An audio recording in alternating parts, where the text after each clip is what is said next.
Assalamualaikum warahmatullahi wabarakatuh. Boleh dengar InsyaAllah.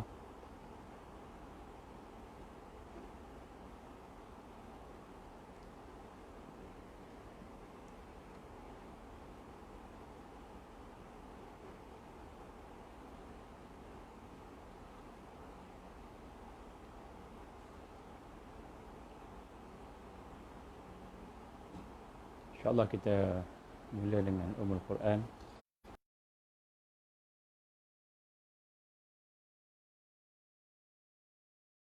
Alamin ar-Rahman ar-Rahim Maliki yaumiddin. Iyyaka na'budu wa iyyaka nasta'in. Ihdinas siratal mustaqim. Siratal ladzina an'amta 'alaihim ghairil maghdubi 'alaihim waladdallin. Amin. A'udzu billahi samil alim minasyaitonir rajim. Bismillahirrahmanirrahim.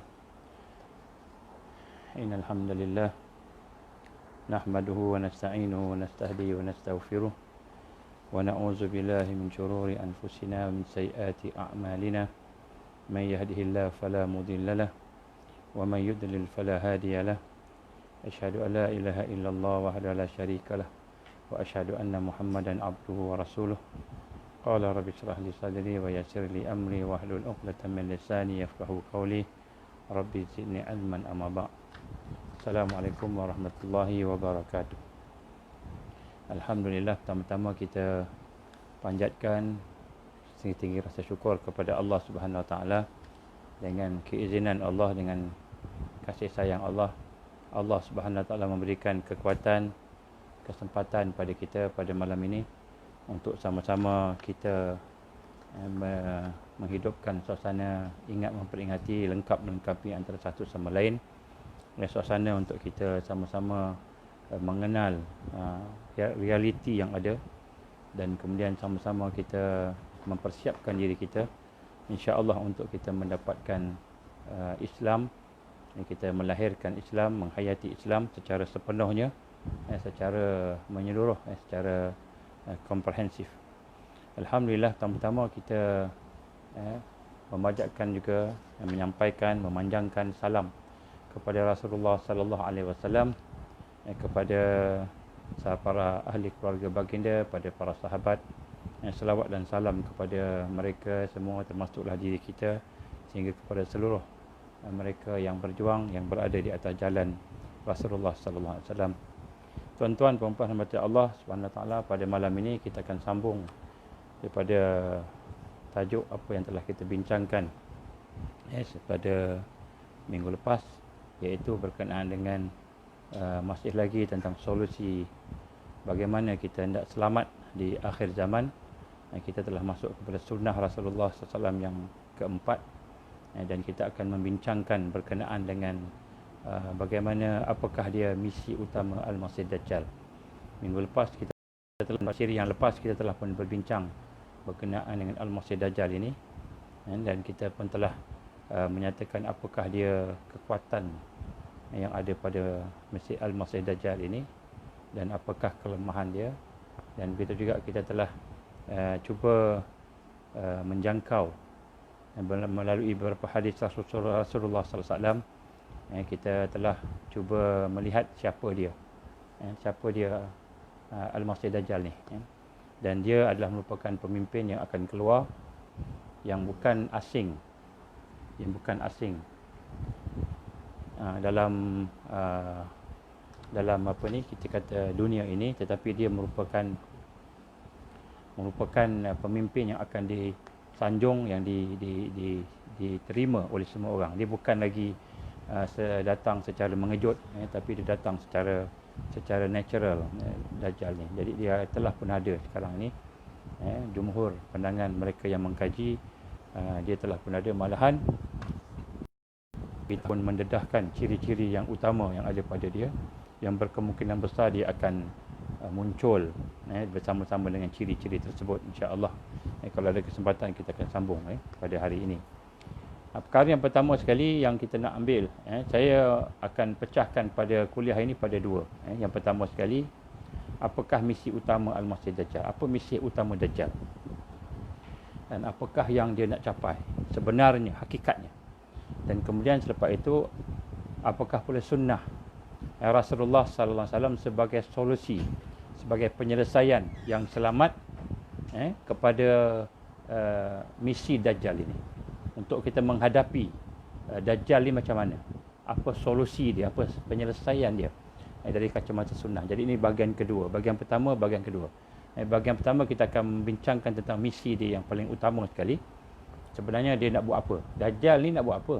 Sebenarnya itu yang pertama. Yang kedua, kita akan tengok apa sunnah Rasulullah SAW dalam nak menghadapi misi dia yang paling utama ini. Dan kalau tak sempat hari ini, kita akan buat 2 siri, hari ini dan mungkin hari Jumaat, insya-Allah, untuk kita menghabiskan tajuk di sekitar sunnah yang keempat, solusi penyelesaian di akhir zaman, insya-Allah. Yang pertama sekali, kita pun telah berbincang bahawa sebenarnya Al-Masih Dajjal ini dia tidak lari daripada kepimpinan iblis. Kepimpinan iblis. Kenapa? Kerana yang menjadi musuh utama kepada anak Adam ini yang digambarkan dalam Al-Quran, yang digambarkan di dalam hadis-hadis Nabi ialah iblis. Dan bagaimana Nabi SAW menggambarkan dia sebagai musuh utama, Quran menggambarkan sebagai musuh utama. Yang di sinilah kita lihat bagaimana peranannya, tujuannya, misinya sama macam mana peranan iblis. Sumpah iblis. Jadi kita nak tengok salah satu daripada apa yang digambarkan oleh Allah Subhanahu Wa Taala dalam surah As-Sad ayat 82. Allah gambarkan qala fa bi'izzatik la ughwiyannahum ajma'in. Maka berkata iblis, ataupun bersumpah iblis.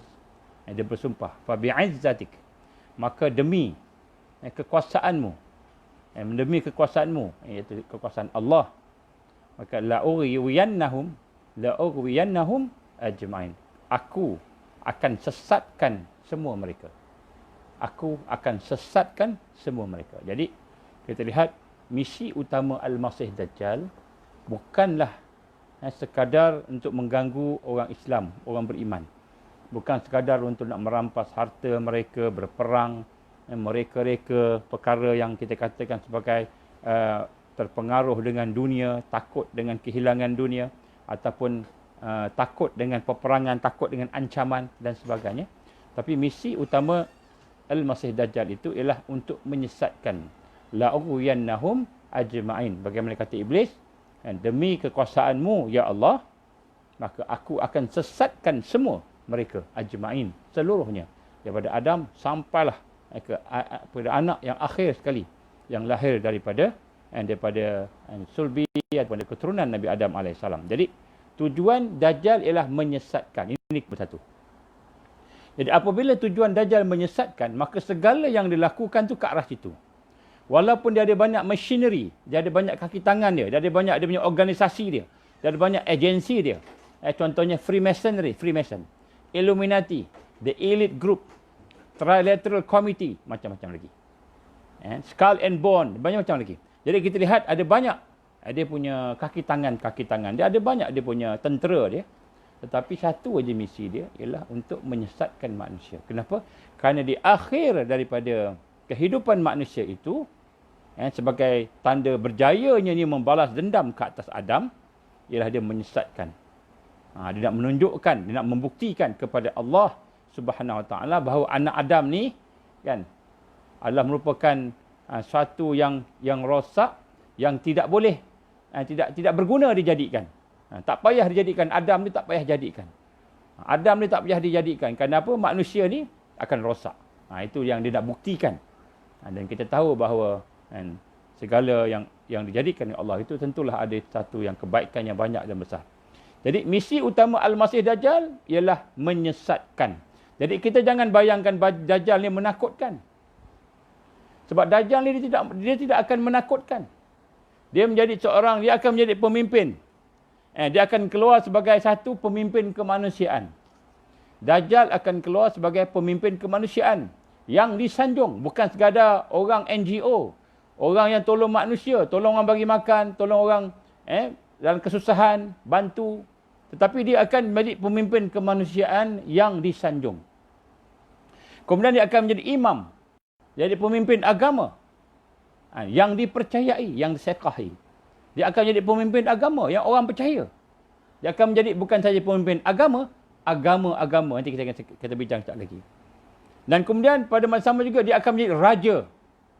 Dia akan jadi raja. Dia bukan hanya sekadar pemimpin, politician.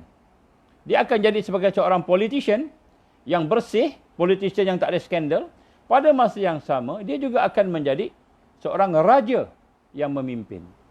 Sebagaimana yang digambarkan oleh orang-orang Bani Israel ataupun Zionis yang ada pada hari ini, mereka menyatakan mereka sedang menunggu raja mereka, Melek Messiah. Iaitu dikata Raja Al-Masih. Jadi dia akan jadi raja yang dikasihi. Dia akan jadi politician yang bersih. Bukan saja setakat pemimpin agama, pemimpin kemanusiaan, tetapi dia juga akan menjadi idola. Dia akan menjadi seorang yang diminati oleh ramai. Orang ramai minat dia. Handsome-nya lah, hebatnya lah dan sebagainya. Dan kemudian pada masa yang sama, dia akan membawa message yang diterima oleh semua orang. Semua orang tak boleh tolak dia. Siapa yang tolak dia, maka dialah orang jahat. Kenapa? Dia akan membawa message, kita kata keamanan. Dia akan membawa message kesatuan. Dia akan membawa message penyelesaian. Bawa penyelesaian kepada masalah-masalah yang dihadapi oleh dunia. Dan kemudian pada masa yang sama, dia akan membawa contoh yang terbaik. Dialah seorang doktor yang membawa ubat yang boleh merawat. Dialah seorang pakar makanan yang boleh memberikan penyelesaian makanan. Dialah seorang pakar air yang memberikan penyelesaian kepada kemarau. Dialah pakar keamanan yang boleh mendamaikan negara-negara yang berperang. Boleh mendamaikan pengganas-pengganas. Dia akan menjadi raja yang disanjungi, yang disayangi. Raja yang diminati. Dengan ketokohan dia, pandai bercakap. Bercakap pandai. Malahan bukan saja bercakap, cakapnya memberi kesan kepada hati. Hati akan terkesan. Jadi, Al-Masih Dajjal, dia bukan datang sebagai seorang yang menakutkan. Seorang yang menyebabkan manusia lari. Tetapi menyebabkan manusia semua tertarik kepada dia. Kenapa dia menjadi manusia yang diminati oleh ramai, tertarik padanya? Tidak ada orang yang ada alasan. Kita tidak ada alasan nak tolak dia. Tidak ada alasan nak tolak dia. Kerana tujuan utamanya bukan menakutkan, tapi tujuan utamanya ialah menyesatkan segala ataupun seluruh manusia dan jin. Dan di sinilah kita lihat bagaimana apakah yang dia nak sesatkan itu. Dia nak sesatkan itulah akidah. Akidah manusia itu sendiri. Akidah umat, terutamanya akidah umat Islam. Apa itu akidah? Akidah itulah simpulan-simpulan, ikatan-ikatan yang ada di dalam hati kita yang berbentuk keyakinan, yang berbentuk pegangan hati kita. Apa yang kita yakini, apa yang kita pegang, yang menjadi prinsip dasar kehidupan kita, itu akidah. Yang kita ikat dengannya matlamat kita. Yang kita ikat dengannya misi dan visi hidup kita. Yang kita ikat dengan segala perbuatan dan amal kita, itu akidah. Jadi dia datang untuk menyesatkan akidah. Jadi sebab itulah kita lihat di akhir tahun sebelum Dajjal keluar. Maka misi dia sebelum Dajjal keluar, sebelum dia mengaku, sebelum dia keluar. Sekarang ni dia dah ada, dia belum keluar. Sebelum dia keluar, maka pada ketika itu dia akan menyentuh aspek yang paling asas dalam kehidupan manusia, iaitu aspek kehidupan beragama. Maknanya dia akan menyentuh hal ehwal agama. Hal ehwal ekonomi dia dah kontrol, politik dia dah kontrol, hal ehwal pendidikan dia dah kontrol semua. Jadi kita lihat dia akan keluar apabila dia menyentuh tentang agama. Baik, sebab itulah tuan-tuan puan-puan rahmati Allah, bila kita sebut tentang menyesatkan, maka sebenarnya bukan hanya sekadar kempen-kempen 1 hari 2 hari, tetapi dia merupakan proses bagaimana mahu mendidik. Bagaimana mahu mendidik, kita kata umat ataupun manusia ini menjadi sesat. Ya, sebab itulah kita nak sebut di sini, apakah tugas utama Al-Masih Dajjal? Dengan misi dia menyesatkan, apakah tugas utama?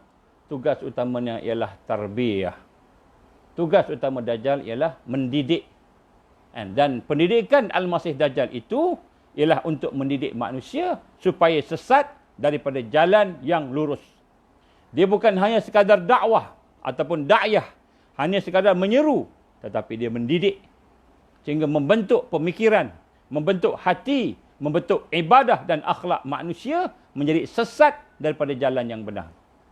Ya, sebab itulah kita lihat sebenarnya misi utama dia menyesatkan tadi, tetapi jalannya ialah melalui jalan tarbiyah. Tarbiyah syaitaniyah ataupun tarbiyah syaitan. Tarbiyah yang membawa manusia kepada sesat jauh daripada Allah Subhanahu wa taala. Sebab itulah saya sebut tadi, dia akan keluar sebagai pemimpin kemanusiaan. Dia akan keluar sebagai imam yang dipercayai. Dia akan keluar sebagai raja yang dikasihi. Dia akan keluar sebagai politician, ahli politik yang bersih. Dia akan keluar sebagai idola yang diminati. Dia akan keluar membawa mesej keamanan, membawa mesej kesatuan, penyelesaian masalah umat, masalah manusia, masalah dunia. Maka dia akan keluar dalam keadaan yang terbaik sehingga menjadi role model, menjadi contoh kepada seluruh dunia. Ini adalah apa yang akan kita nampak kepada Al-Masih Dajjal. Kita tak nampak dia sebagai seorang yang membunuh orang sini, membunuh orang sini, tak ada. Yang bunuh orang sini, bunuh orang sini, tentera dia. Tentera dia, ya betul. Tangkap ulama-ulama, tangkap para duat, para pendakwah, tangkap orang-orang yang beriman. Itu dia punya tentera dia. Tapi dia sebagai orang yang yang kita kata disanjungi, dihormati, dimuliakan oleh seluruh dunia. Maka proses tarbiyah Dajjal itu sebagai misi utamanya akan melahirkan sekurang-kurangnya 7 jenis manusia. Saya pernah gambarkan pada tuan-tuan, puan-puan pada siri yang sebelum ni. Kita ulang sikit. Antara 7 jenis manusia yang akan lahir daripada proses tarbiyah Al-Masih Dajjal. Iaitu yang pertama sekali, sekularisme. Orang yang ada kepalanya, hatinya itu dengan sekularisme. Iaitu dia ni memisahkan agama. Dia ada agama antara Islam ke Kristian ke sebagainya, tetapi agama itu dipisahkan antara dunia dan akhirat. Sekular. Orang sekular. Sebab itulah kita lihat apabila kerajaan Osmaniyah dijatuhkan pada tahun 1923, secara resminya pada tahun 1924, antara apakah yang digantikan Ottoman Empire tadi, kerajaan Osmaniyah tadi, digantikan dengan Republik Turki sekular.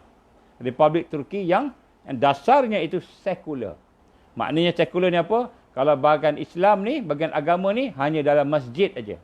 Kopiah boleh pakai dalam masjid je, luar masjid tak boleh. Dalam masjid tak boleh. Tudung boleh pakai dalam masjid je. Boleh pakai kat rumah je, tapi kat luar nak pergi universiti tak boleh pakai tudung. Contoh, nak menutup aurat tak boleh. Sebab apa? Di luar tu moden, dunia. Di dalam masjid itu ialah Islam, kat dalam masjid saja, contoh. Jadi itulah yang kita lihat antara tarbiyah sehingga akhirnya umat Islam biasa dengan sekular. Kita biasa menyatakan, oh dia ni ustaz. Maka kita pun hari ini terkenal. Orang yang ada agama ni orang belajar agama sahaja. Maka orang yang belajar sains tak boleh nak cakap Islam. Orang yang belajar sains pula, orang yang belajar agama pula tak boleh cakap sains. Cakap agama je. Tak boleh cakap dengan sistem-sistem pendidikan yang lain. Jadi dipisahkan. Agama-agama, sains-sains. Pisah. Tidak bercantum. Sekarang ni Alhamdulillah kat Malaysia, kat negara kita, ada dah sekolah-sekolah yang integrasi kita panggil. Sekolah mengintegrasikan di antara sains dengan agama. Ada tahfiz sains contohnya. Jadi ini adalah antara usaha-usaha untuk mengalahkan sekular. Yang kedua ialah ateisme. Ateisme ni ialah golongan yang tidak percaya Tuhan. Kita pun tahulah ateis ini orang ateis. Yang ketiga ialah paganisme. Paganisme ni ialah golongan yang percaya kepada khurafat. Mudah percaya kepada khurafat. Iaitu contohnya kalau kita tengok hari ini, kalau tengok orang kampung kita, orang bandar kita pun tahu benda-benda yang sangkut paut dengan khurafat. Khurafat ni percaya kat jin ke, percaya kat kembar buaya, kembar syaitan, percaya. Sebenarnya benda itu adalah merupakan kita kata permainan jin, syaitan. Begitu juga sihir. Orang yang paganisme ni percaya tengok bintang, dia percaya. Tengok bila nak keluar rumah ada kucing hitam lalu depan dia, lintas, dia kata tak baik dah, contoh. Jadi banyak percayaan khurafat, tahyul dan sebagainya. Kemudian percayaan sihir. Orang yang paganisme juga sihir. Jadi ini adalah merupakan tarbiyah dia. Apa contoh tarbiyahnya? Kita tengok dalam kartun-kartun anak-anak kita. Contohnya, kalau kita tengok Doraemon. Doraemon. Tengok Doraemon tu okey, tak ada apa. Tapi rupanya dalam Doraemon tu ada macam-macam khurafat dan tahyul. Dia boleh buka perut dia, keluar macam-macam solution. Macam-macam solution. Jadi Doraemon ini adalah contoh Dajjal. Kemudian antara yang terkenal juga tarbiyah paganisme ini di kalangan orang muda kita ialah contohnya Harry Potter. Cerita berkenaan dengan tukang sihir Harry Potter. Seorang budak yang dilahirkan sebagai seorang yang ada kuasa. Kalau kita tengok Harry Potter ni, cerita dia, kalau kita kaji betul-betul, ialah berkenaan dengan tukang sihir yang baik lawan tukang sihir yang jahat. White magic dengan black magic. White magic, black magic. Jadi, tukang sihir yang baik, tukang sihir yang jahat. Jadi, dia dah tentukan. Sebenarnya dalam Islam ni, dalam agama-agama asalnya, tukang sihir semua jahat. Semua jahat. Yang nama tukang sihir semua jahat. Sebab dia menjadi hamba syaitan. Hamba iblis. Nak jadi tukang sihir, dia mesti menyembah iblis. Belum melakukan satu yang syirik, baru dia menjadi tukang sihir. Tapi dalam cerita Harry Potter, ada tukang sihir yang baik, ada tukang sihir yang jahat. Siapa tukang sihir yang baik? Harry Potter. Dan grup dia. Grup dia. Jadi kita tengok Harry Potter ni, kan, dia seorang anak yang lahir. Lahir mak bapak mati. Macam cerita Dajjal. Kemudian dekat kepala dia pun ada tanda macam tanda mark of the beast, ataupun kata mark, ada dia punya tanda macam apa dia panggil peti. Kalau kita tahu Dajjal pun ada tanda, kafara, ada tanda. Jadi kita lihat bila kita mengkaji tentang Harry Potter ni contohnya, ceritanya tu menyerupai kisah Al-Masih Dajjal daripada kecil sampai besar. Tapi tak besar sangatlah, sampai remaja lah. Dari kecil sampai remaja. Jadi Harry Potter ni kisah Al-Masih Dajjal. Sebab tu kita lihat buku dia, tulisan Harry Potter ni, buku dia tu laku penerbitannya lebih daripada 500 juta. Seluruh dunia. Lebih daripada 500 juta penerbitan buku Harry Potter. Dan cerita Harry Potter ni menjadi kegemaran, menjadi idola kepada anak-anak muda di sebelah barat, di western. Jadi satu idola. Ramai nak jadi macam Harry Potter. Boleh magic, boleh buat sesuatu yang luar biasa, sesuatu yang di luar daripada kebiasaan orang. Menjadi sesuatu yang kita kata kuat, boleh menjadi contoh, menang dan sebagainya. Jadi ciri-ciri tukang sihir yang baik, dipanggil white magic. Ini Harry Potter. Jadi ini sebenarnya dia menggambarkan akan ada satu hari nanti, ada seorang yang namanya Harry Potter juga. Ataupun namanya seperti Harry Potter. Ataupun namanya Harry. Yang akan menjadi seorang yang ada magic, white magic. Dan white magic ini dia ada kaitan dengan sains. Dia bukan penipu, dia bukan guna setan dan sebagainya. Jadi orang nampak dia sebagai satu idola. Jadi Harry Potter itu sendiri adalah merupakan salah satu daripada metodologi tarbiyah yang digunakan untuk mendidik paganisme. Paganisme di kalangan manusia yang ada pada hari ini. Kemudian yang keempat ialah nihilisme. Nihilisme ini ialah satu budaya, satu jenis manusia yang hidupnya hanya berada di alam virtual, alam maya. Dia tidak duduk di alam dunia dan tidak duduk di alam akhirat. So dia duduk di alam maya, di alam online, internet. Jadi apa yang dibuat, dia akan duduk di dalam tu. Dia akan bermain dalam tu. Dia akan hidup di dalam tu. Sehingga kan dia tidak berada di alam realiti, alam dunia. Dan pada masa sama dia tidak ada keyakinan dengan alam akhirat. So dia tidak ada dunia, tidak ada akhirat. Lebih teruk daripada orang-orang yang digambarkan tadi sebagai sekular. Sekular akhir ada dunia, ada akhirat. Ada juga. Nihilisme ni, dunia pun tak ada, akhirat pun tak ada. Nihilisme. Iaitu mereka yang hidup di alam maya. Ini orang yang terpengaruh dengan game. Hari ni, kalau kita tengok pada anak-anak kita, minta maaf, tuan-tuan, puan-puan, cuba tengok anak kita main game tak? Game apa dia main? Sebab ada di kalangan mereka yang betul-betul telah larut dengan game. Bukan sahaja anak-anak, bukan sahaja remaja, tetapi orang tua pun sama. Jadi kalau kita hari ini menjadi game addict, kita telah ketagihan dengan game. Tak boleh, mesti main game. Mesti main game. Maka kita ketahuilah bahawa fikiran kita, hati kita telah diikat dengan sifat-sifat nihilisme. Nihilisme ni apa? Itu sifat-sifat kita tidak pentingkan, tidak meninggalkan dunia, meninggalkan akhirat. Ini adalah benda yang amat bahaya. Inilah merupakan antara golongan manusia yang diproses oleh tarbiyah Dajjal, sehingga apabila Dajjal datang besok, senang dia nak masuk di dalam kehidupan manusia tersebut.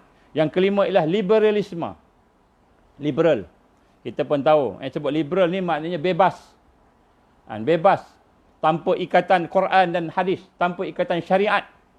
Dia mengambil ideologi barat contohnya ataupun timur contohnya tanpa diikat dengan Al-Quran dan sunnah Rasulullah sallallahu alaihi wasallam. Jadi luar daripada Islam. Itu maknanya liberal.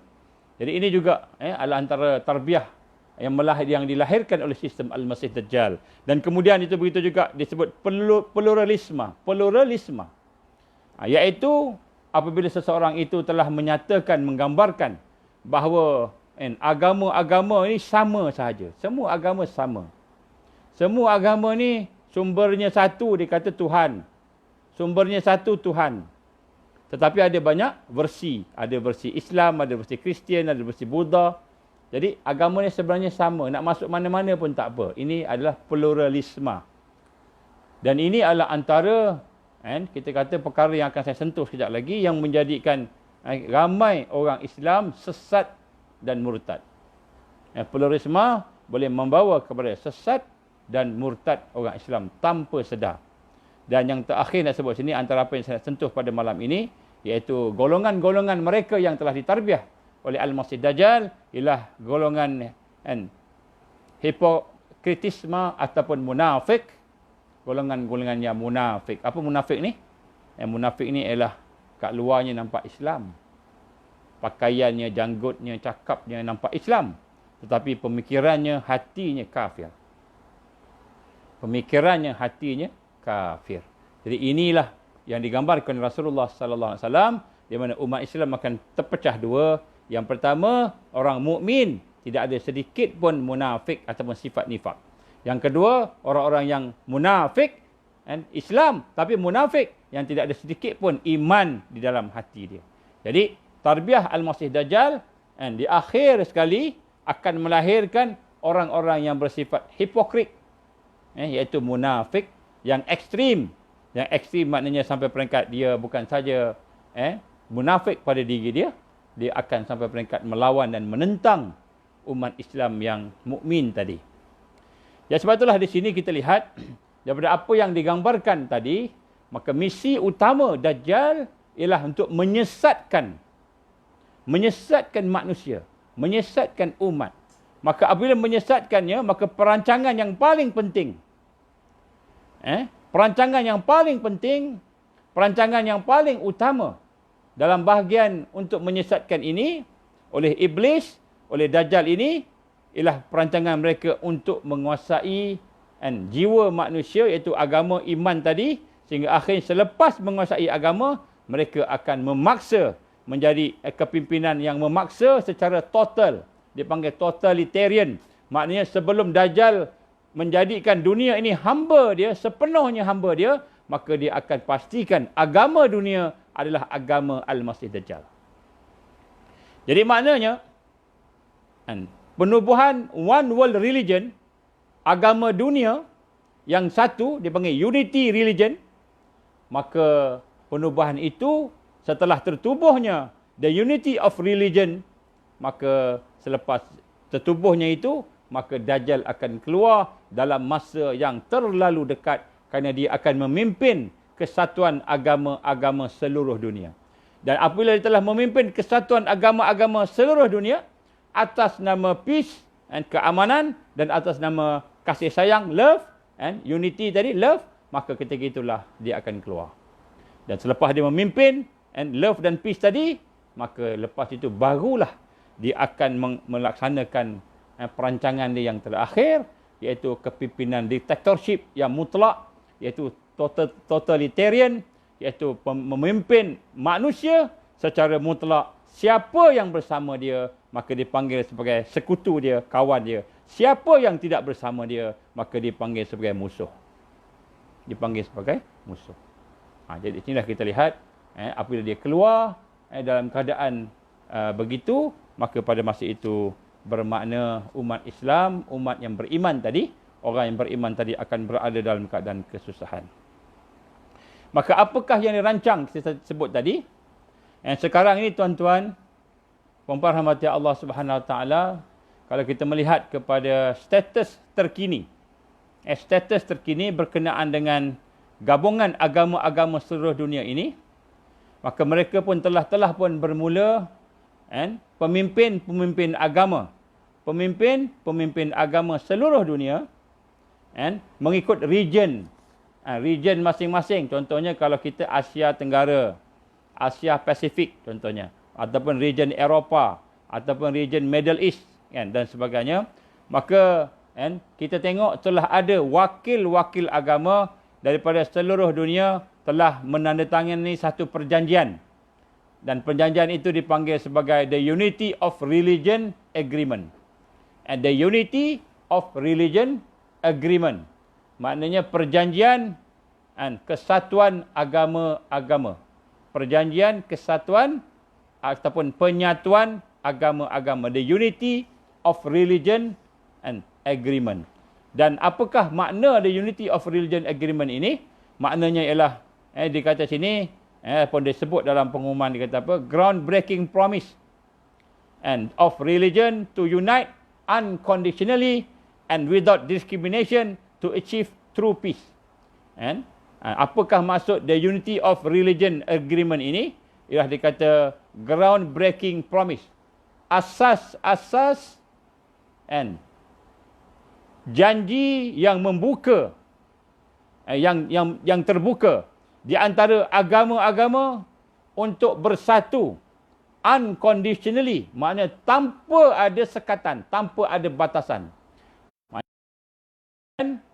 Kesatuan, penyatuan itu di antara agama-agama untuk bersatu tadi tanpa ada batasan, unconditionally and without discrimination, tanpa melibatkan apa-apa diskriminasi, untuk mencapai true peace dan keamanan yang sejati.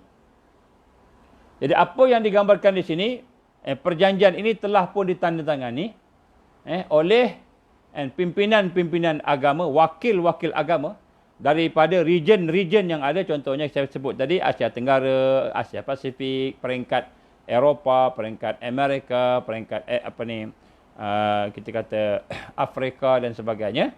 Mereka telah membuat satu perjanjian secara tidak ada batasan, unconditionally, tidak ada kondisi, terms and condition apa-apa. Maknanya open untuk melahirkan atau mencapai keamanan sebenar. Jadi gabungan agama-agama ini telah pun mula berjalan, yang mana dia akan menggabungkan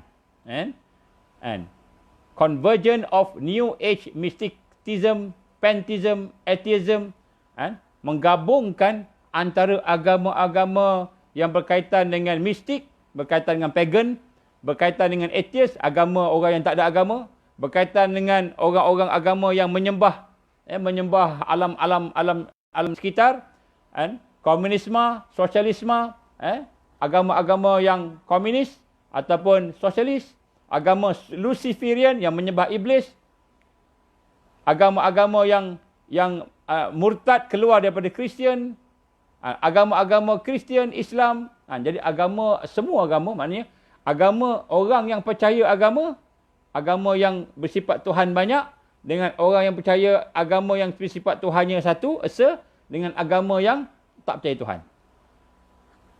Semua gabung belaka. Semua gabung. Jadi dikata the new phase ini, agama baru ini, ataupun kita kata keimanan baru ini, apa yang kita nampak sebenarnya adalah sedikit daripada apa yang kita tahu, apa yang kita nampak sedikit daripada apa yang sebenar. Jadi kita nampak gabungan ini nampak macam nak peace, untuk kita kata untuk love, untuk kita kasih sayang, bersatu padu, tak mau bergaduh-gaduh. Itu yang kita nampak. Tetapi yang kita tak nampak di belakangnya itu lebih banyak deception dengan jalan-jalan penipuan. Jadi pada tahun 2019, yang mengetuainya ialah Pope Francis. Pope France ataupun Pope Francis merupakan pimpinan Katolik yang paling utama sekali, paling tinggi sekali. Telah mengumumkan dalam videonya pada tahun 2019 tentang bagaimana dia akan mengadakan perjanjian, dipanggil tadi itu Unity of Religion Agreement. Unity of Religion Agreement. Dia kata dia akan bajak semua sekali untuk menandatangani ini. Termasuklah mereka yang tidak percaya Tuhan, pantheism contohnya. Pantheism ni maknanya contohnya orang yang percaya kepada Tuhan ini daripada alam semesta ni. Menganggapkan alam semesta ni sebagai Tuhan. Macam itu. Maknanya sama ada dia percaya Allah sebagai Tuhan ataupun Tuhan-Tuhan yang lain. Semua akan dimasukkan di dalam dipanggil Global Pact, perjanjian peringkat antarabangsa, peringkat global. Dan dia telah bermula pada 4 Februari 2019. 4 Februari 2019. Dia bermula secara rasmi di Abu Dhabi, di UAE. Pada masa itu ada 700 perwakilan daripada Islam, Kristian, Yahudi, Judaism dan agama-agama lain telah berkumpul di Abu Dhabi, di UAE untuk menyaksikan perjanjian pertama secara besar-besaran antara dua agama yang paling besar di dunia ini, iaitu agama Kristian, Katolik dan juga agama Islam. Maka pada masa itu Pop Perancis merupakan wakil kepada Kristian, Katolik antarabangsa, agama yang terbesar Kristian, dan juga agama terbesar satu lagi ialah Al-Islam, Ahlus Sunnah wal Jamaah, Sunni. Dan orang yang mewakili Sunni itu ialah Ahmad Al-Tayyib yang merupakan imam besar kepada Al-Azhar. Imam besar Al-Azhar. Dia dah sign dah dengan Pop Perancis. Jadi kita lihat di sini, pada tahun 2019 itu, mereka telah tanda tangan bersetuju dengan satu perjanjian bahawa kita kena bersatu. Kita kena duduk di bawah kesatuan, iaitu kesatuan agama-agama tadi, tanpa ada syarat-syarat, ada batasan. Yang penting, peace. Peace. Yang penting itu adalah keamanan. Apa kata Pop Perancis pada hari tersebut? Ucapan dia. Saya ambil petikan. Maka berkata Pop Perancis kata apa? There is no alternative. Tidak ada pilihan. We either build the future together, sama ada kita membina masa depan bersama, ataupun there will not be a future, ataupun kita tidak ada masa depan. Dia bagi kata putuslah. Sama ada kita bersama dan membina masa depan bersama, atau kita tidak akan ada masa depan. Hancur semua. Dia kata religion in particular, agama secara khususnya, cannot renounce the urgent task of building bridges between people and culture. Agama secara khusus tidak boleh menafikan kepentingan dan tanggungjawab dan tugas untuk membina jambatan di antara manusia dan budaya. The time has come, and masa telah pun. Religion should more actively exert themselves, di mana agama mestilah secara aktif berusaha mengeluarkan diri dia with courage, dengan keberanian, and audacity, and without pretense, dengan cara terbuka, dengan cara yang tidak ada kepura-puraan, to help family deepen the capacity of reconciliation, untuk membantu kekeluargaan dalam kemanusiaan ini secara mendalam, untuk menyatukan mereka, the vision of hope, dengan matlamat, visi dan harapan, dan untuk mencapai concrete path of peace, untuk mencapai satu jalan yang konkret kepada keamanan. Ya, sinilah kita melihat pada 4 hari bulan Februari 2019 telah pun dijalankan satu perjanjian. Perjanjian ini menyatakan bahawa Islam dengan Kristian akan bersama. Bersama tu tak apa. Dari sudut kita kata bersama dari peace dan love tadi tu, secara umum nampak luar tu okey, tak ada masalah. Tapi menjadi masalah apa? Menjadi masalah apabila kita mengiktiraf. Sebab itulah dia punya tujuan dia. Akhirnya agama-agama ni akan diiktiraf. Dia akan menjadi tema. Apa tema dia? Di akhir tema dia apa? Sekarang ni temanya ialah unity. Temanya ialah peace and love. Peace and love. Itu tema sekarang untuk permulaan. Lepas daripada beberapa ketika, maka dia akan kata semua agama ni sama. Semua agama ni ada kebenaran. Kan? Dalam Islam ada kebenaran. Dalam Kristian pun ada kebenaran. Dalam Yahudi ada kebenaran. Dalam Buddha ada kebenaran. Dalam Hindu ada kebenaran. Semua agama ada kebenaran. Maka mungkin yang ini banyak, yang ini sikit, yang ini sama rata, yang ini sebagainya. Jadi, tapi ada kebenaran. Masing-masing ada kebenaran. Maka apabila ada kebenaran, maka sebenarnya apa yang paling penting ialah kebenaran, the truth. Maka tema dia apa? Tema dia lepas daripada ini ialah there is no religion. There is no religion higher than the truth. Tidak ada agama yang lebih tinggi daripada kebenaran, the truth. Maka di sinilah kita tengok, pada masa itu Islam dah jadi sama dengan Kristian, jadi sama semua sekali. Jadi kalau anak kita kata, ayah saya rasa saya nak masuk Kristian, Kristian pun agama juga, Islam pun agama juga, sama. There is no religion higher than the truth. Kalau kita nak translate dalam bahasa kita, tidak ada agama lebih tinggi daripada kebenaran, the truth. Maka kita orang Islam kata apa? Betul lah, the truth. Kita ni the truth lah. Kita kata macam itu.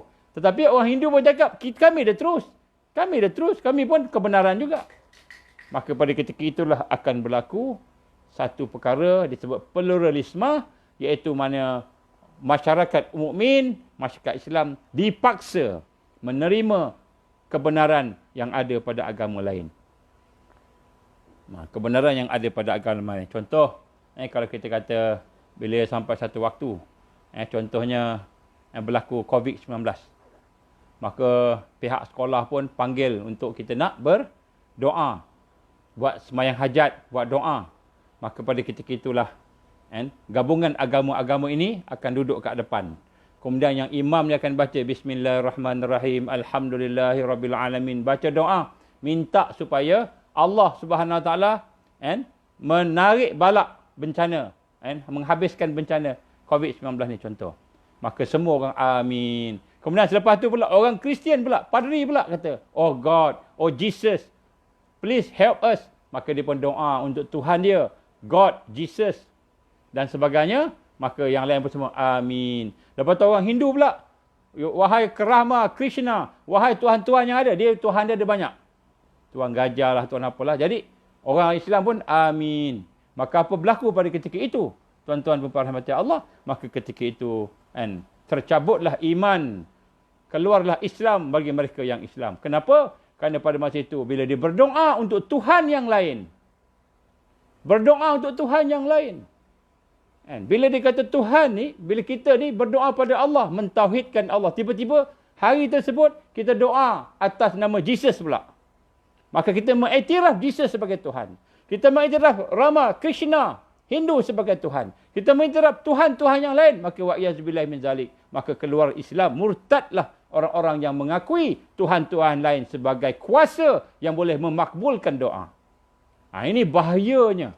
Bagaimana kita kata peristiwa-peristiwa menggabung-gabungan ini. Pada peringkat awal tak ada. Peringkat awal supaya apa? Supaya kita tak bergaduh. Betul lah. Kita tak nak bergaduh. Memang kita tak bergaduh pun. Siapa ada bergaduh? Bergaduh tak ada. Saya ada dia punya fakta-fakta dia tuan-tuan. Memang ada. Masjid diletupkan, diruntuhkan, gereja diletupkan, kita kata sinagog diletupkan, kuil diletupkan. Jadi ada peristiwa-peristiwa tersebut. Tapi yang pertama, peristiwa itu terpencil. Maknanya bukan sepanjang seluruh dunia masjid meletup. Bukan. Bukan seluruh dunia gereja meletup. Tak ada. Hanya peristiwa terpencil. Kemudian yang kedua, peristiwa itu juga peristiwa yang kita ragui kesahihannya. Kita dapati ada perancangan-perancangan untuk melaga-lagakan umat-umat yang beragama ini. Jadi asalnya umat agama ini tak bergaduh. Tak ada bergaduh. Kita tak ada pernah nak fikir nak letupkan gereja. Tak pernah terfikir nak letupkan kuil. Tak pernah. Kita hidup aman damai contohnya. Tetapi kita lihat hari ini, seolah-olahnya kita berperang dengan ini. Terpaksa buat satu perjanjian damai. Dan apakah akibat daripada perjanjian itu? Maka berlakulah liberalisme, liberal, bebas. Maka anak-anak kata, sama je agama ni ayah, sama je agama ni umi. Kenapa? Semua Tuhan yang satu. Sama je. Jadi saya nak masuk Hindu ke masuk Buddha, sama, tak ada masalah. Islam ni susah, nak kena puasa, nak kena pergi haji, nak kena zakat, nak kena sembahyang. Susah Islam ni. Kalau agama Kristian sembahyangnya seminggu sekali. Kalau tak sembahyang pun tak apa. Agama Kristian kalau sembahyang, kalau buat dosa boleh mengaku, confess saja. Mengaku je dengan padri, padri kata, "Oh my son, you are forgiven." Ampun dah, boleh buat pula. Dapat keampunan daripada padri, lepas tu besok keluar, buat lagi, minta ampun lagi. Bunuh orang lagi, minta ampun lagi. Kristian senang. Contoh. Jadi anak-anak kita dah mula kata, sebab nampak agama ni sama rata. Sedangkan dalam Islam, ad-din, inna dina indallah al-Islam. Inna dina indallah al-Islam. Hanya agama itu hanya pada sisi Allah itu hanya Islam. Wa may yabtaghi ghairal Islam madinan falan yuqbala minhu. Maka siapa yang ambil agama selain daripada Islam, Allah tak akan sekali-kali terima. Jadi kita lihat di sini, Allah gambarkan kita tak boleh mencampur adukkan antara al-haq dan batil. Jadi ada orang tanya pula, bukankah agama itu ada kebenaran juga? Tuan-tuan puan-puan rahmati Allah, sebenarnya agama-agama selain daripada Islam tidak ada kebenaran. Kalau apa namanya kita kata, contohnya orang-orang yang membuat perbandingan agama mengatakan agama Kristian ada kebenaran, agama ni ada kebenaran, agama Islam ada kebenaran. Pada pandangan saya tuan-tuan, kalau kita kaji sungguh-sungguh, agama lain tidak ada kebenaran. Agama lain mungkin ada kebaikan. Kebaikan contoh apa? Contohnya agama lain menghalang daripada berzina, menghalang daripada mencuri, menghalang bunuh orang. Contohnya Kristian, dalam ajaran Kristian ada melarangan minum arak. Ada larangan bunuh orang, mencuri. Tak boleh dalam Kristian. Itu bukannya kebenaran. Itu hanyalah kebaikan. Ada kebaikan-kebaikan yang dibuat. Tetapi bukan al-haq, bukan kebenaran. Ada bukan al-khair, benda yang baik. Tapi bukan kebenaran. Kenapa saya kata itu? Kerana kebenaran mesti wajib diikat dengan tauhid, diikat dengan al-iman. Apabila kita membuat, kita tidak meninggal, kita tidak minum arak. Kita tidak minum arak sebab kerana iman kita kepada Allah, kerana mentauhidkan Allah. Tak sama dengan seorang Kristian yang tidak minum arak, tapi dia buat kerana Jesus. Ataupun dia buat kerana kesihatan. Bukan kerana Allah, tak sama. Maka di situ tidak ada kebenaran, al-haq tidak ada. Dalam agama lain tidak ada al-haq, tidak ada kebenaran. Yang ada hanyalah mungkin kebaikan-kebaikan.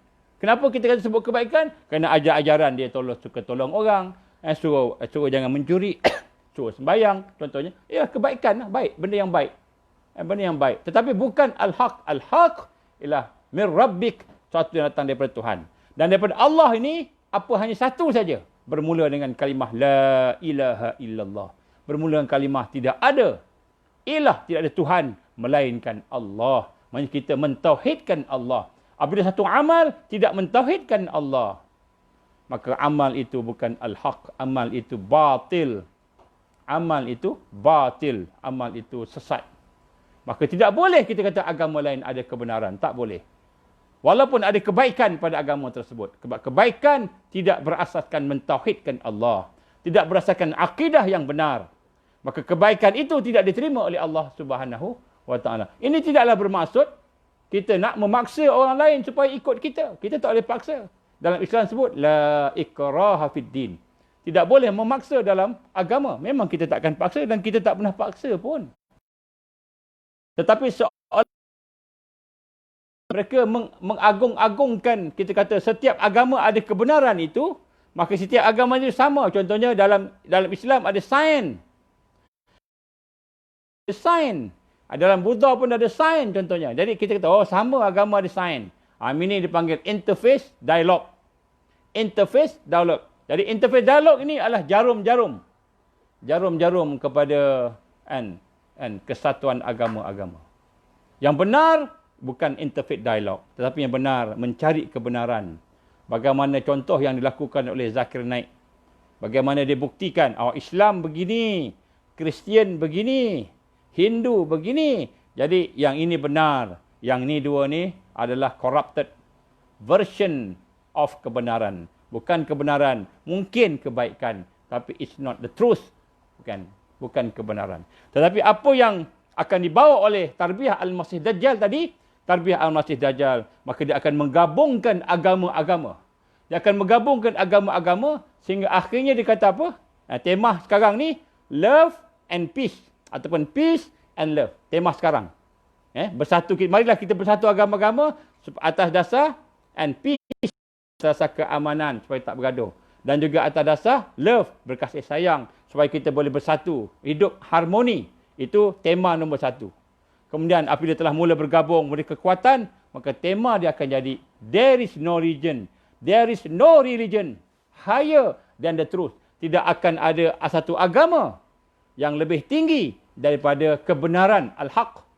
Kalau kita betul lah. Tapi sebenarnya, apakah maksud al-haq ataupun the truth yang dimasukkan dalam gabungan agama-agama tadi? Luciferian, iaitu menyembah iblis. Di akhir, tema kepada penyatuan agama-agama ini ialah menuju kepada kebenaran. Yang digambarkan kebenaran itu ialah Lucifer, iaitu kita kena menyembah iblis atau menyembah Al-Masih Dajjal. Sebab itu Rasulullah sallallahu alaihi wasallam menggambarkan bahawa Al-Masih Dajjal ini dia akan sampai peringkat mengaku sebagai Tuhan. Dia akan sampai peringkat mengaku sebagai Tuhan. Mana tak Tuhannya, dia kata, aku boleh hidupkan orang yang mati. Orang sakit boleh sembuhkan. Orang mati boleh hidupkan. Orang lapar boleh bawa makanan. Tempat kemarau boleh turunkan hujan. Tempat yang kering kontang boleh tumbuh tumbuhan, pokok boleh tumbuh. Jadi kita lihat di sini, tindakan-tindakan itu seolah-olahnya sebagai tindakan Tuhan. Maka dia akan mengaku Tuhan.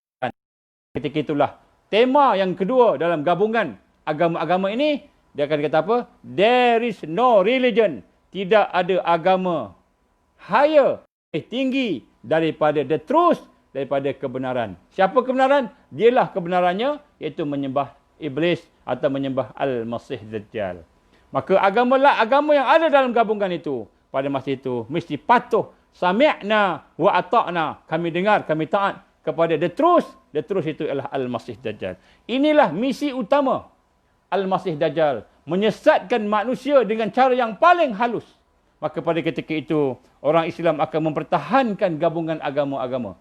Mempertahankan gabungan agama-agama. Iaitu menyamaratakan, mensetarakan agama Islam dengan agama-agama yang lain. Maka siapa-siapa yang menyatakan bahawa agama Islam sama dengan agama lain, maka keluarlah dia daripada Islam. Siapa yang kata? Yang pertama kita mengatakan ialah apabila Allah berfirman dalam Al-Quran, Inna din na'indallah al-Islam. Sesungguhnya agama, kehidupan di sisi Allah hanyalah Islam. Allah sebut dalam Quran. Kemudian Allah gambar lagi, wa may yabtaghi ghairal islam dinan falan yuqbala minhu ila akhir ayat. Dan siapa-siapa yang ambil agama lain sama macam agama Islam ataupun ambil agama lain selain daripada Islam, maka Allah tidak akan terima. Dan Rasul sallallahu alaihi wasallam dalam hadis sahih menyatakan kepada kita, sesungguhnya al-Islamu ya'lu wa la yu'la alaih. Islam paling tinggi, tidak ada yang lebih tinggi daripada Islam. Maka siapa-siapa yang menyamakan agama-agama lain dengan Islam, maka keluarlah dia daripada Islam. Keluarlah dia daripada Islam. Sebab itu Allah gambar secara jelas dalam Al-Quran, wala talbisul haqqa bil batil. Nampak? Allah menggunakan perkataan al-haq. Jangan kamu campur adukkan al-haq, kebenaran, dan kebatilan, kesesatan. Jangan campur adukkan. Wala talbisul haqqa bil batil. Jangan kamu campurkan al-haq dan batil. Yang benar, kebenaran dengan kebatilan, kesesatan. Dan sebut kat sini tuan-tuan, apa maksud kebenaran? Al-haq hanyalah al-Islam. Al-Islam saja al-haq. Ghairal Islam, selain daripada Islam. Selain daripada Islam, al-batil. Sebab tu dalam Quran kata apa? Wa hadainahun najdain. Di hadapan kamu ada dua jalan. Al-Islam wa ghairal Islam. Islam dan selain Islam. Maka sebab itulah tuan-tuan rahmati Allah, tarbiyah Al-Masih Dajjal nak membawa, mencairkan akidah, pemikiran, kefahaman dan pegangan umat supaya boleh menerima agama-agama lain. Dengan berlakunya apa yang digambar tadi, the unity of religion agreement. The unity of religion agreement, iaitu perjanjian penyatuan agama-agama seluruh dunia yang akan membentuk satu gabungan. Maka dia telah 19, 4 hari bulan Februari, ada tanda tangan di antara Pop Perancis. Merupakan imam paling besar sekali kepada Katolik dan juga imam besar kepada Islam, Ahmad Al-Tayyib, iaitu imam besar Al-Azhar. Maka dia telah menandatangani, dan pada tahun yang sama, kita tengok dia punya perjalanan. Pada tahun yang sama, 26 hingga 28 September 2019, maka telah berlaku di Israel ataupun di Palestin, di kawasan jajahan Israel, Conference All Religion. Satu perjumpaan seluruh agama dengan 70 nation dan 70 negara. Dan dalam conference itu, mereka menandatangani Ahli Sunnah wal Jamaah, wakil orang Islam kita, telah tanda tangan untuk bersetuju mendirikan the New Age Religion, satu agama baru, iaitu gabungan agama-agama ni akan menjadi agama baru. Gabungan agama-agama tadi yang akan menggantikan United Nation. Dia akan menggantikan United Nation, iaitu dengan mendirikan, dipanggil Third Temple, rumah ibadah kepada seluruh agama-agama. Ini telah berjalan pada tahun 2019, bulan November, 26 hingga 28 hari bulan. The New Age Religion ini adalah merupakan gabungan agama-agama. Ya, sebab itulah tuan-tuan, inilah strategi yang akan digunakan oleh Al-Masih Dajjal. Al-Masih Dajjal akan menggunakan strategi ini, dan apabila kita telah melihat gabungan agama-agama ini menjadi polisi kepada seluruh dunia, negara-negara bersetuju untuk menjadikan gabungan agama-agama ini sebagai polisi mereka, maka pada ketika itu, sedarlah, tidak lama lepas itu, mungkin setahun, mungkin 2 tahun, mungkin tak sampai setahun, akan keluarlah raja kepada segala raja, iaitu Al-Masih Dajjal. Raja kepada segala kejahatan. Akan keluarlah pemimpin. Dan tuan-tuan, kita jangkakan tidak terlalu lama, tak lama dah. Dan apabila dia keluar, dia akan memimpin dunia ini, menyelesaikan masalah-masalah dunia, menyelesaikan masalah COVID-19, menyelesaikan masalah ekonomi, menyelesaikan masalah keamanan, peperangan. Mungkin akan berlaku peperangan di kawasan South Asia Pasifik. Kawasan kita ni, Laut Cina Selatan, mungkin berlaku peperangan.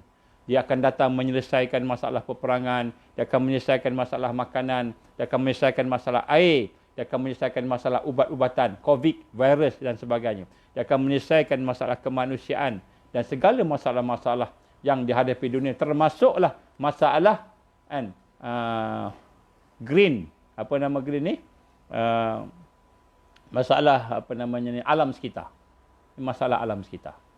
Sustainability, itu semua perancangan-perancangan dia. Baik, nak sebut kat sini tuan-tuan rahmati Allah, maka misi utama Al-Masih Dajjal ialah untuk menyesatkan akidah umat manusia.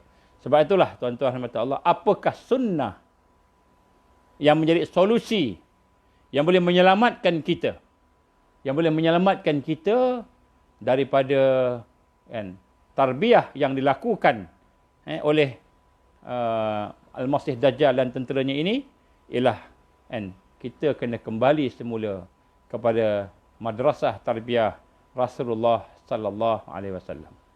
Kita kena kembali semula kepada bagaimana sistem pendidikan Rasulullah sallallahu alaihi wasallam. Maka kita kena kembali. Kenapa apa? Saya bagi satu contoh tuan-tuan. Dalam satu strategi yang disebut kat sini. Mereka mentarbiah umat dengan menggunakan seluruh wasail, seluruh jalan-jalan.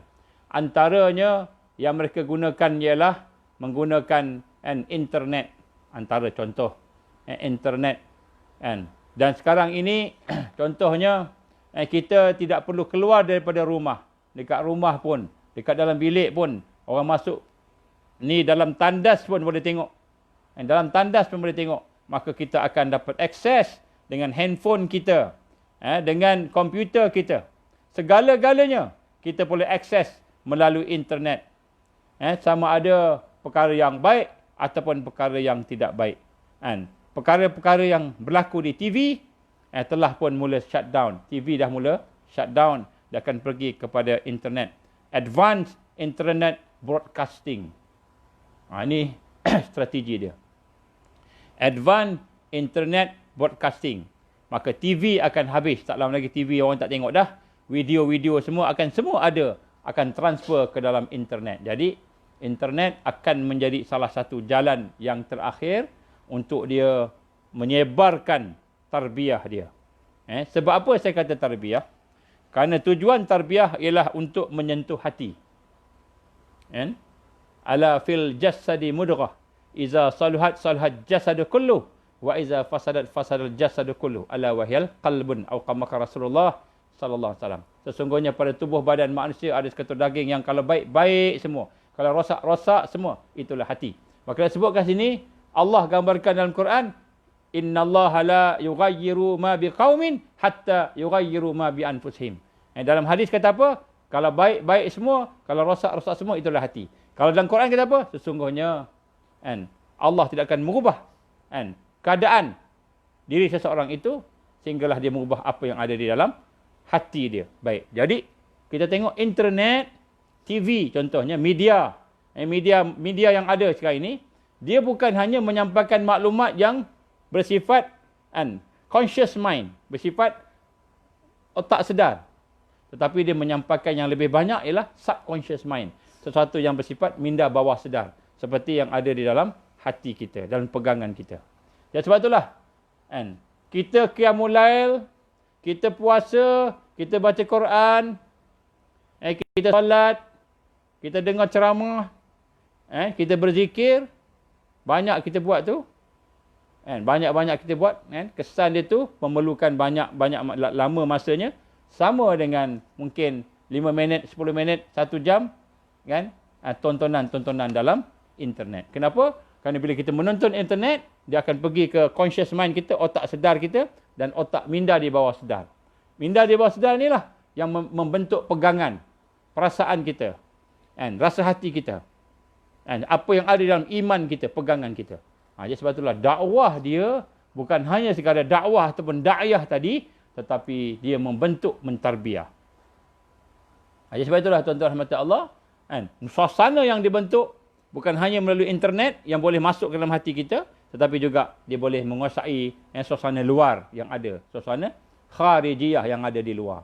Dan di sinilah kita melihat apabila berlaku semua kita kata serangan-serangan itu dari sudut yang sedar ataupun yang minda bawah sedar dan juga dalam keadaan yang mengelilingi kita suasana tadi, menyebabkan seluruh dunia manusia yang tidak duduk dalam tarbiyah Rasulullah sallallahu alaihi wasallam akan berada dalam keadaan yang sukar untuk kembali patah kepada Allah Subhanahu wa taala. Sebab itulah hari ini ramai yang sesat, ramai yang jauh daripada Islam, jauh daripada Al-Quran, termasuk diri kita. Kerana kita telah diduduk dalam sistem tarbiyah yang telah dibawa oleh Al-Masih Dajjal. Jadi insya-Allah tuan-tuan rahmat Allah SWT, esok kita akan sambung, bukan esok, hari Jumaat, insya-Allah hari Jumaat, kita akan sambung tajuk berkenaan madrasah tarbiyah, tapi bukan dalam konteks madrasah yang biasa. Kita akan bincang tentang bagaimana solusi sunnah Rasulullah tarbiyah tadi untuk menjadi sebagai senjata melawan kepada serangan Al-Masih Dajjal yang misinya menyesatkan tadi, dan senjata untuk perjuangan dan mempertahankan diri kita, keluarga kita untuk akhir zaman. Jadi insya-Allah kita akan bincang pada hari Jumaat nanti, insya-Allah doakan supaya semua diberikan Allah satu tajuk yang penting, bagaimana sunnah Rasul untuk menjadi senjata sebagai pertahanan diri kita dan juga sebagai perjuangan untuk kita insya-Allah menang.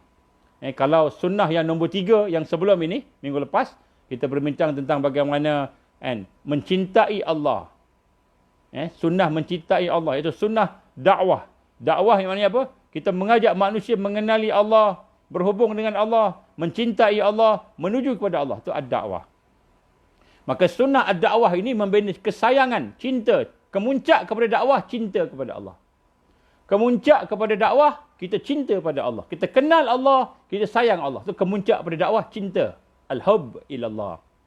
Itu sunnah yang lepas. Jadi al-hub ilallah ini penting untuk kita proses cinta kepada Allah supaya kita jangan keluar Islam. Jangan murtad keluar daripada Islam. Ya zubillah min zalik. Yang ini sunnah. Sebab dakwah yang dilakukan, dakwah yang dilakukan oleh Al-Masih Dajjal cukup kuat. kita kena melakukan dakwah. Baik, pada besok, lusa, hari Jumaat insya-Allah, pada kuliah yang seterusnya kita akan bincang bagaimana kita nak menang sunnah yang akan memimpin kita untuk berjuang, istiqamah, dan kemudian kita menang. Jadi insya-Allah, tuan-tuan, saya telah pun menyatakan kepada tuan-tuan apa misi utama kepada Al-Masih Dajjal. Maka tuan-tuan rahmati Allah, mudah-mudahan Allah membuka kepada kita sedikit sebanyak satu bentuk kepastian dan sebagainya. Mudah-mudahan kita nampaklah tipu daya dia. Dia akan keluar tak lama lagi tuan-tuan, insya-Allah. Dan mudah-mudahan kita sambung pada bahagian yang kedua, melihat kepada apa dia sunnah selamat solusi kepada kita kata tarbiyah Dajjal ini, kepada bagaimana Dajjal guna untuk mempengaruhi diri kita. Salah satu yang saya besar-besarkan pada hari ini, saya tekankan pada hari ini ialah berkenaan gabungan agama-agama tadi. Yang akan menipu, menyebabkan orang Islam pecah dua. Satu beriman, satu munafik. InsyaAllah, aku li qali hadza astaghfirullahalazim. Itulah sikit sebanyak tuan-tuan apa yang saya boleh sampaikan pada malam ini. InsyaAllah kita akan sambung pada hari Jumaat malam, insyaAllah. Kita akan sambung untuk menceritakan solusi sunnah kepada apa yang kita bincangkan tentang sistem Al-Masih Dajjal. Dan tuan-tuan, saya sebut kat sini, sebenarnya dah terlalu dekat untuk Dajjal keluar. Dah terlalu dekat. Maka hendaklah kita bersiap sedia. Bersiap sedia dengan iman kita, bersiap sedia dengan amalan kita, bersiap sedia dengan jamaah kita, sahabat-sahabat kita, supaya kita ada kekuatan hidup bersama-sama dengan ukhuwah lillah fillah, ukhuwah taifah mansurah yang kita sebut pada siri-siri yang lepas, insya-Allah. Mari sama-sama kita membaca doa Arabitah. Allahumma salli ala sayyidina Muhammad wa ala alihi wa sahbihi baraka wasallam. A'udzubillahi minasyaitonir rajim. Bismillahirrahmanirrahim. Alhamdulillahirabbil alamin wassalatu wassalamu ala asyrafil anbiya'i wal mursalin wa ala alihi wa sahbihi ajma'in. اللهم إنك تعلم أن هذه القلوب قد اجتمعت على محبتك والتقت على طاعتك وتوحدت على دعوتك وتعهدت على نصرة شريعتك فواسك اللهم رابطتها ولمدها واهدها سبولها واملأها بنورك الذي لا يخبو واشرح صدورها بفيض الإيمان بك وجميل التوكل عليك وأهيها بمعرفتك وأمتها على شهادة في سبيلك يا الله إنك نعم المولى ونعم النصير. اللهم انصر الإسلام والمسلمين والمستضعفين والمجاهدين في كل مكان وفي كل زمن. اللهم انصرنا على تارك الدعوة وترك التربية وترك الجهاد في سبيل الله. ربنا أتمم لنا نورنا واغفر لنا إنك على كل شيء قدير. ربنا ظلمنا أنفسنا وإن لم تغفر لنا وترحمنا لنكونن من الخاسرين. ربنا لا تزغ قلوبنا بعد إذ هديتنا وهب لنا من لدنك رحمة إنك أنت الوهاب. ربنا هب لنا من أزواجنا وذرياتنا قرة أعين واجعلنا للمتقين إماما. ربنا أتمم لنا نورنا واغفر لنا إنك على كل شيء قدير. اللهم اجعلنا من المؤمنين حقا. اللهم اجعلنا من المتقين حقا. اللهم اجعلنا من المحسنين حقا. اللهم اجعلنا من المقربين. اللهم اجعلنا من الواصلين. اللهم اجعلنا من العارفين. اللهم اجعلنا من المحبين. اللهم اجعلنا من الصديقين والشهداء والصالحين. اللهم اجعلنا من المهديين. ربنا آتنا في الدنيا حسنة وفي الآخرة حسنة وقنا عذاب النار.